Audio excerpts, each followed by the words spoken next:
Halo semua, welcome back to Dokter Wibu, sebuah channel yang akan membahas manga, manhwa, atau manhwa tercinta kalian. Dan kali ini Dokter Wibu spesial akan membahas One Piece chapter 1052 yang terbaru. Ada apakah saja di chapter terbaru ini? Jangan lupa untuk tekan tombol subscribe, like, dan komen di channel ini agar Dokter Wibu terus berkarya.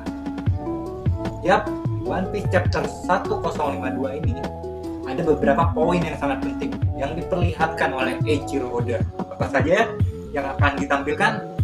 Yang pertama, kejadian ini seminggu setelah Kaido dan Big Mom dikalahkan. 1 minggu time skip setelah Kaido dan Big Mom dikalahkan. Dan apa aja yang terjadi? Dan di akhir dari chapter ini kita akan melihat Ryokugyu alias Green Bull yang sedang terbang menggunakan baling-baling bambu. Bukan. Jadi di punggungnya akan ditumbuh bunga dan bunga itu berputar. Apakah Ryokugyu pemakan buah tumbuh-tumbuhan Nomi? Nah, disitulah teka-tekinya. Yap, langsung saja kita mulai chapter 1052 One Piece review dan analisanya. Di cover page kali ini kita masih melihat Germa Double Six, dan di situ juga ada Kaisar Clown yang sudah melarikan diri dari negeri Wano. Negeri Wano, Kaisar Clown telah kabur. Pokoknya Kaisar Clown sudah bebas dan di situ dia bertemu dengan Germa Double Six. Kita saksikan cover page selanjutnya bulan depan, karena 3 minggu ke depan One Piece libur. Karena apa? Karena Eiichiro Oda sedang ke Afrika untuk memantau perkembangan dari One Piece live action yang sudah kita tunggu-tunggu. Apakah akan berhasil ataukah akan gagal? Seperti itulah. Skip, langsung kita masuk ke halaman pertama dari One Piece chapter 1052. Halaman pertama kita melihat Marijoa, istana Marijoa, dan di situ 5 kakek metal alias Gorosei sedang berkumpul dan mereka tampaknya sedang panik. Mereka paniknya tuh karena Nika Nomi sudah mulai muncul dan akan diketahui oleh dunia. Dan buat mereka panik lagi apa? 2 Yonko tersakti yang sudah berpuluh-puluh tahun menguasai New World, dunia One Piece, sudah dijatuhkan oleh Monkey D. Luffy dan aliansinya seperti Kid dan Law. Di situ Gorosei panik dan Gorosei juga membicarakan bahwa negeri Wano belum dibuka dan itu merupakan kerugian bagi Gorosei karena apabila negeri Wano dibuka mereka bisa menyerangnya.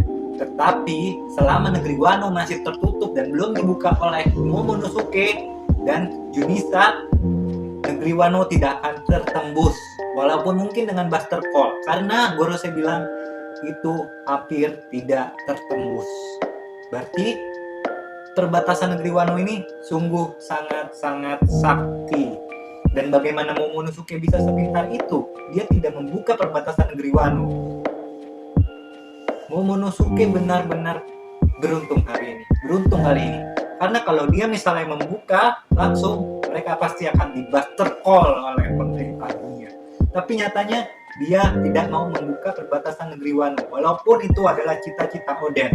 Tampaknya ada sesuatu hal yang hanya Momonosuke yang tahu. Dan Yamato tampaknya tidak masalah perbatasannya tidak dibuka. Padahal itu sebenarnya adalah cita-cita dan harapan dari Oden. Di sini masih tanda tanya besar, guys. Momonosuke kenapa nggak ngebuka perbatasan? Itu kan keinginan ayahnya. Yamato juga santai-santai aja. Dan para Gorosei dan pemerintah dunia tidak dapat menyerang Wano karena sudah dibatasi, sudah ditutup negeri Wano, sudah dilindungi oleh batasannya tersebut. Jadi kesempatan pemerintah dunia menyerang negeri Wano sangat kecil sekali untuk berhasil. Hebat buat Momonosuke. Nah, di halaman ini kita melihat Gorosei menanyakan Nico Robin. Nico Robin di chapter ini sama sekali tidak kelihatan. Padahal semua anggota Mugiwara, semua anggota aliansi, semua teman-teman Luffy yang lain, kru dan nakama, semuanya diperlihatkan. Hanya Nico Robin yang tidak terlihat. Dan di situ Gorose juga bilang kita harus membawa Nico Robin. Tapi setelah Gorose bilang masih bisa membawa Nico Robin, CP0 tampak panik. Sepertinya mereka tidak berhasil menangkap Nico Robin. Tapi di manakah Nico Robin untuk saat ini? Apakah Nico Robin sedang melihat Proud Poneglyph? Dia sendiri yang melihatnya dan dia tidak diperlihatkan. Kemanakah Robin di chapter ini? Dan dia tidak ditangkap oleh pemerintah dunia, oleh CP0. Karena apabila Robin ditangkap, kru Mugiwara bakal panik. Panik gak tuh? Gak, kru Mugiwara bakal berusaha sekuat tenaga untuk membebaskan Nico Robin. Tapi ternyata tidak. Dan kalau menurut Dr. Wibu, Nico Robin sedang melihat Proud Poneglyph yang disembunyikan Kaido dan Big Mom di negeri Wano. Apakah yang akan Nico Robin temukan? Pada belum sadar kan kalau Nico Robin sekarang sedang di Poneglyph? Dan ke halaman selanjutnya, CP0 yang panik tersebut merasakan bahwa teleponnya dan musinya sedang ada yang menyadap. Siapakah yang berani menyadap CP0? Kemungkinan besar adalah Murga, si penyebar kabar. Apakah benar? Kita lihat nanti di chapter selanjutnya. Yap, kembali lagi ke negeri Wano. Negeri Wano sedang mengalami kebahagiaan karena selama 20 tahun mereka diperbudak, dijajah, dianiaya oleh Kaido dan Shogun Shogun Tampan Orochi. Mereka akhirnya bebas karena pertempuran itu dimenangkan oleh klan Koujuki beserta kawan-kawannya. Dan Luffy disebut Joy Boy oleh para penduduk Wano. Yap, kita kembali lagi, kita melihat X-Drake dan Hawkins yang dua-duanya sudah kelelahan setelah bertempur. X-Drake terkapar, Hawkins masih berdiri tapi udah setengah mati. X-Drake bertanya kepada Hawkins, "Kukira kartu-kartumu akan menjanjikan kemenangan kalau kau berpihak kepada Kaido. Tampaknya kau sekarat." X-Drake bilang kayak gitu. Itu kayak ngeledek sih ya, kayak menyindir atau ya kayak gimana sih? Katanya kartu lo hebat, kok lo masih kalah gitu. Tapi di situ Hawkins tetap tenang aja. Tenang, udah mau mati, bentar lagi ya, tenang lah. Ternyata kartu Hawkins yang diperlihatkan sebelumnya yang di chapter berapa itu 1000 berapa, kalau ada 1% kemungkinan orang itu akan hidup adalah dirinya sendiri.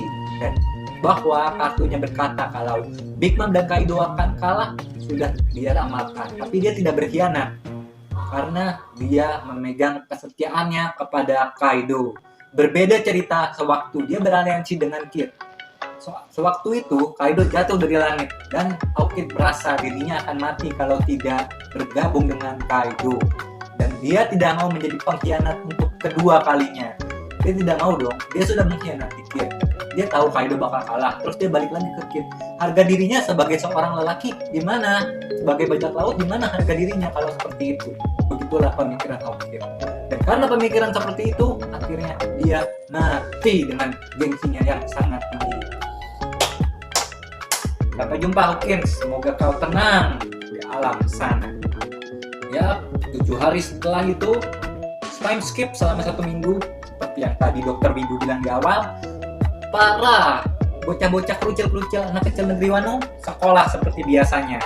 Mereka sekolah tapi pelajarannya hari ini berbeda. Gurunya bilang kepada brocil-brocil itu, kalau sejarah negeri Wano semuanya salah dan harus diubah. Dan brocil-brocil kecil itu kaget, "Nah, kok bisa begitu?" katanya. Padahal kan itu anak kecil yang sekolah itu bawahannya Orochi. Kok mereka fine-fine aja? Ya, pelajaran negeri Wano sejarahnya diubah total. Dan Kojo Kyoden dinyatakan sebagai pahlawan terbesar. Berlanjut ke perkampungan negeri Wano, ada yang sedang ngegibahin Denjiro, Komurasaki. Mereka baru tahu bahwa Komurasaki adalah Hiyori yang diselamatkan oleh Kawamatsu sewaktu dia masih kecil. Dan Kyoshiro sebenarnya adalah Denjiro, anggota Akajaya 9. Kyoshiro bos mafia ternyata adalah Denjiro. Dan semua negeri Wano sudah tahu. Dan negeri Wano, para penduduknya berspekulasi bahwa yang mengalahkan Kaido adalah Joy Boy. Mereka berpikir kalau yang menyelamatkan mereka sudah pergi dari negeri Wano. Padahal mereka masih tiduran di kastil punya si Momo. Mereka nggak tahu, dibilangnya Joy Boy, pahlawannya yang sudah mengalahkan Kaido, sudah pergi. Padahal mereka masih di situ. Nah, ke halaman selanjutnya kita ada di Makam Abadi Kuil Ringo. Makam Abadi Kuil Ringo. Ternyata mereka ingin membangun kuil baru di daerah itu untuk ditempatkan para pahlawan negeri Wano yang sudah gugur. Oden akan dipindahkan ke kuil yang baru. Yasui Dono, ayahnya Otoko, Yasui Dono, ayahnya Otoko juga akan dikuburkan di situ. Dan para yang penduduk Wano yang meninggoy akibat perang dengan Kaido akan dikuburkan di kuil baru tersebut. Dan ada dua orang yang sangat sedih, Ijo dan Asura Doji meninggoy. Asura Doji kita lihat meninggal dengan jelas.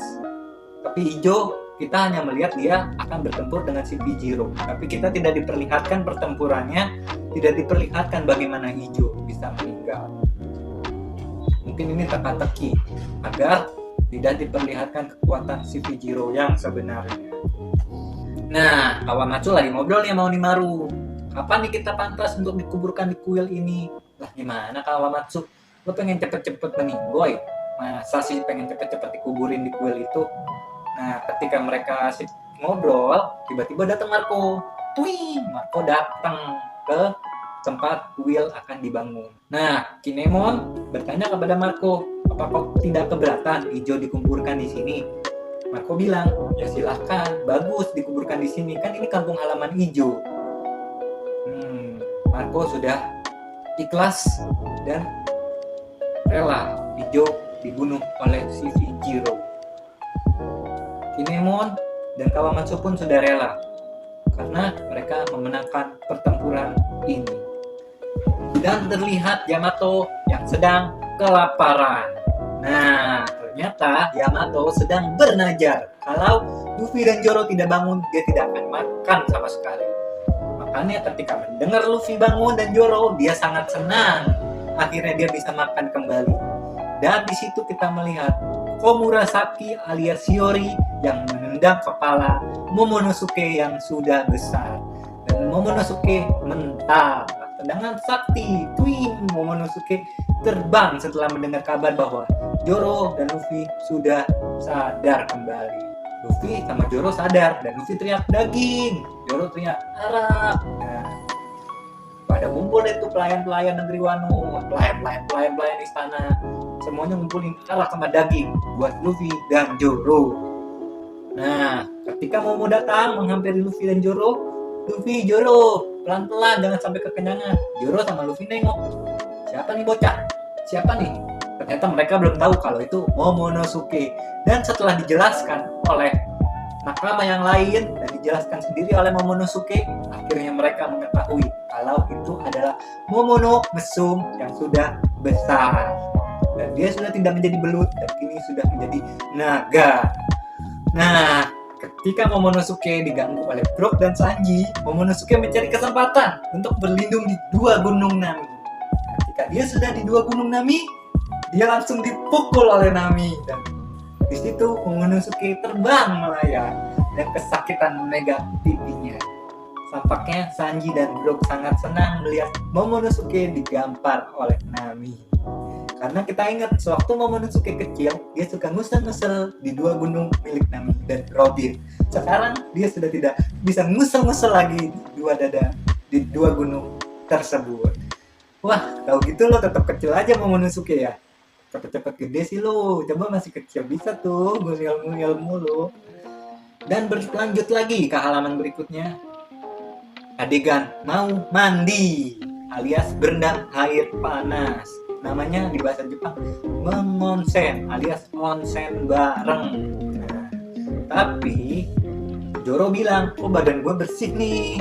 Terus tiba-tiba ada Hiyori di sampingnya. Aku yang membersihkannya setiap hari. Mendengar hal tersebut, Sanji kesal. Dasar marimu sialan. Kedengeran tuh Majuro, dia mengingat kembali omongan Sanji sebelum melawan Queen kalau bunuh dia setelah peperangan ini. Joro inget itu, wah gue kembali dari neraka buat tebas di koki mesum kali. Nah mulai itu pertempuran antara si tukang nyasar sama si koki mesum. Terus Sanji bilang itu hanya kesalahan. Terus mereka bertempur deh seperti biasanya.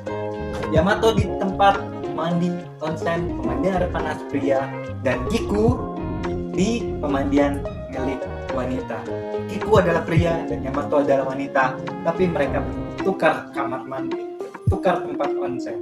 Dan di kamar mandi pria, Yamato full tanpa baju, dan di situ terlihat Sanji yang mimisan muncrat. Apakah ini mimpi? Karena Yamato memiliki gunung yang sangat besar seperti Gunung Bromo, gunung yang sangat besar dan kenyal. Dan tiba-tiba mereka diperlihatkan di kamar mandi pria. Tapi kecuali 2 orang mesum tersebut, anggota yang lain tampak tenang. Cuman satu lagi, Momonosuke, yang kaget melihat milik Yamato. Dan Kiku tenang-tenang saja di pemandian perempuan. Tampaknya Kiku masih memakai celana dalam. Nah, berlanjut ke pelabuhan Tokage. Ada bajak laut Heart dan bajak laut Kid. Mereka sedang mengubrul. Ternyata kapal mereka sudah diperbaiki oleh Usopp dan Franky beserta kakek-kakek tua yang tukang kayu di negeri Wano. Mereka sudah memperbaiki kapal milik mereka dan juga robot milik Franky. Dan saat robot Franky diperlihatkan, para anggota bajak laut Heart dan anggota bajak laut Kid semuanya tampak matanya berbinar-binar. Sungguh hebat sekali bisa ada robot seperti itu. Mereka tampak kagum dan terkejut melihat robot milik Franky. Dan di situ Usopp hanya menyesap kopinya saja, dan Franky merasa percaya diri karena robotnya sudah membuat dirinya bangga. Nah, Kid bilang jangan terlalu akrab sama mereka. Maksudnya Kid tuh bajak laut Mugiwara sama bajak laut Heart, jangan terlalu akrab sama mereka. Karena kita harus keluar dulu dari pulau ini, baru kita bisa bebas lagi. Mereka kan beraliansi hanya di Pulau Wano saja. Di luar Wano mereka sudah tidak berteman lagi. Setelah mengalahkan 2 Yonko, mereka harus siap dengan semua keadaan yang mereka terima. Mereka akan diincar oleh bajak laut lain, oleh angkatan laut, oleh para pemerintah dunia, dan banyak yang akan mengincar mereka. Dan tepat ketika setelah Kid datang ditemani dengan Number membawa Apo di telapak tangannya, dan Apo membawa surat kabar. Dan Apo ternyata sudah menyebarkan kekalahan Kaido dan Big Mom ke Morgan, sehingga berita sudah tersebar dan seluruh dunia One Piece sudah tahu bahwa pemenangnya adalah Mugiwara Luffy dan aliansinya. Dan Apo bilang, Kid, kau mau melihat 2 anggota Yonko yang baru beserta bounty mereka.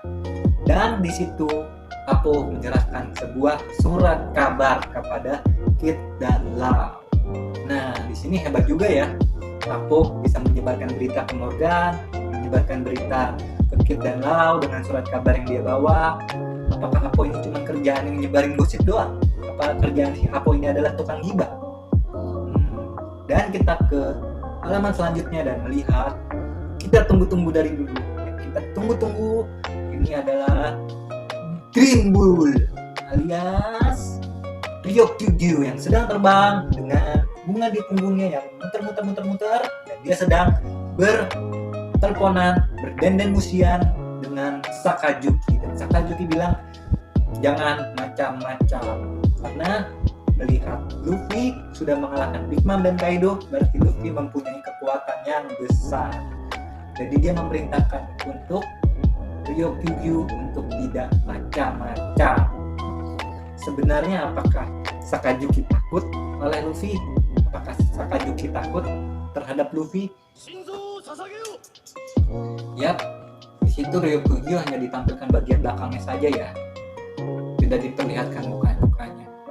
Di chapter ini kita melihat para kru Mugiwara yang sudah bahagia karena mengalahkan Kaido, para aliansi bajak laut Heart dan Kid yang sudah siap berlayar ke luar negeri Wano, dan mereka akan melihat bounty terbaru mereka dan 2 Yonko terbaru. Kalau menurut Dr. Wibu, 2 Yonko terbaru adalah Lau dan Kid. Luffy tidak menjadi Yonko baru. Kenapa? Nggak tahu, feeling dokter Wibu aja. Kalau Doyon Kobaro adalah Kid dan Lau, dan Luffy akan menjadi atasan Yonko. Karena dia sudah mengalahkan 2 Yonko. Dimana kan Nico Robin? Di saat dia mandi tidak ada, di saat makan tidak ada, di saat Luffy bangun juga Nico Robin tidak ada. Dan menurut Dr. Wibu, ya seperti dibilang di awal, Robin sedang melihat Rod Poneglyph milik Kaido. Teka-teki dunia One Piece sebentar lagi akan terjawab. Bounty baru Luffy juga akan terjawab di chapter berikutnya yang akan hadir bulan depan. Karena seperti yang tadi Dr. Wibu bilang, Eiichiro Oda sedang pergi ke Afrika melihat syuting live action One Piece. Yap, sekian review dan analisa One Piece chapter 1052. Jangan lupa komen, like, dan subscribe Dr. Wibu agar Dr. Wibu terus berkarya. See ya! Ujuk nih, Uemanaru!